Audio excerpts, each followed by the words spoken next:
Well, hello from sunny South Georgia. Actually, the sun's kind of setting, going down in the trees over there in the west. We're enjoying the April 1st. Everything's blooming out. Get some little persimmons, I hope, on the persimmon tree.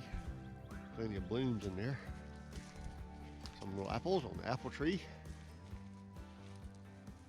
A few apples here and there. There's a few apples right there, and right there, and right there, and right there.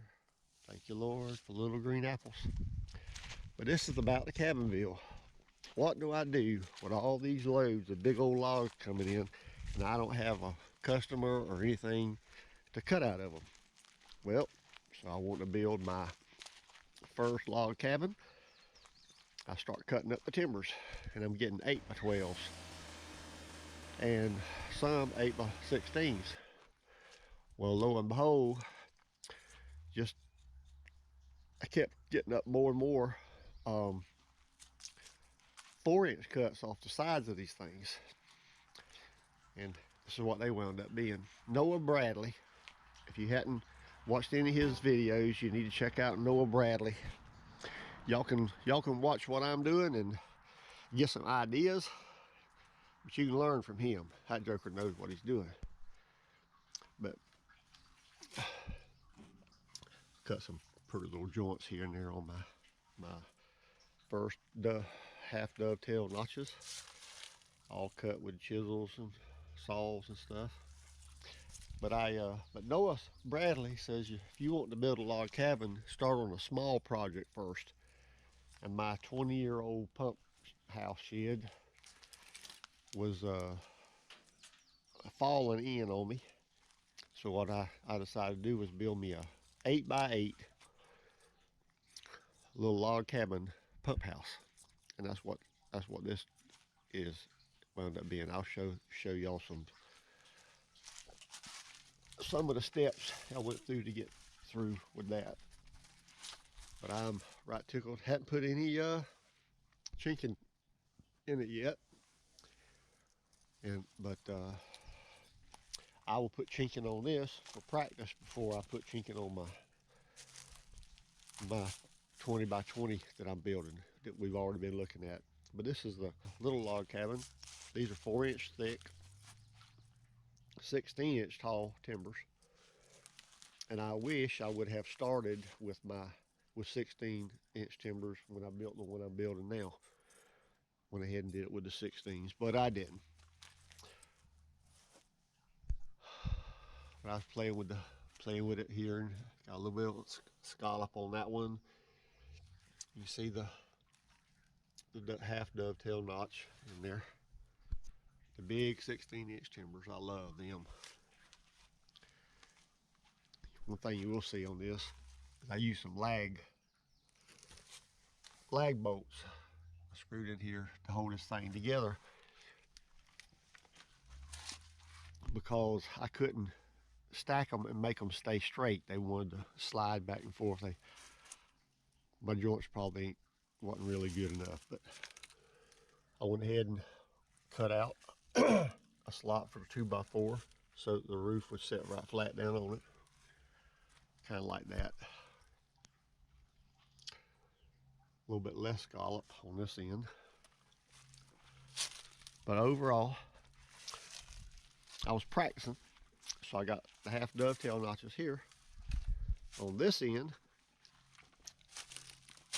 You can see it in there. Hope there's enough daylight. It should be daylight all the way to here, and then it quit being daylight, and then daylight again. But that's my mortise and tenon.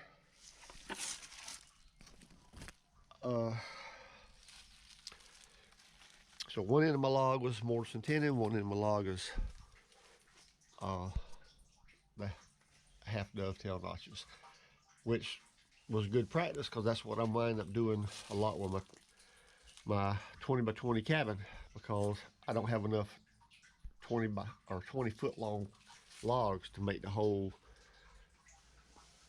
everything 20 foot, so I'm having to join them in the middle. Anyway, something I just been wanting to talk about, and I keep forgetting. But this right here, you see a big area right here. That's, well, some people's calling it live edge and stuff like that. Now, what it is, it's just a place where the bark was at. A lot of wane. So what I'm doing now is I'm trying to get all of my timbers. If there's wane on it, I want the bottom of my timber to be flat, and then the top, my next timber, if there's much wane, I want it on the top.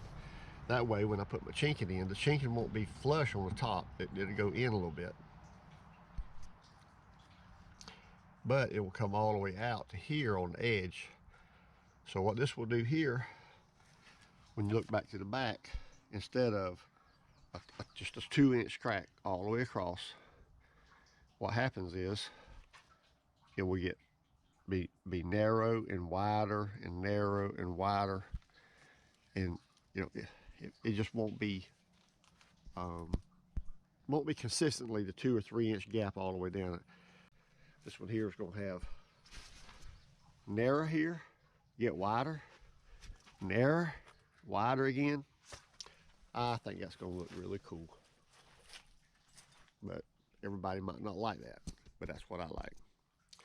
And since I'm the one out here sweating making this happen, see the scallop edges again.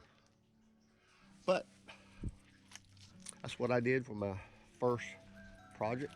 That's it for Coop's Homestead cabin build, edition number 3.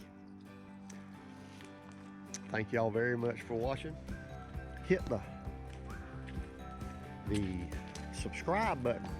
We got to have a bunch of subscribers, and hit the notification button so we can let you know when the next video comes out. We're going to put a few of these things out until we get this cabin built. Thanks, sir. Thank y'all very much.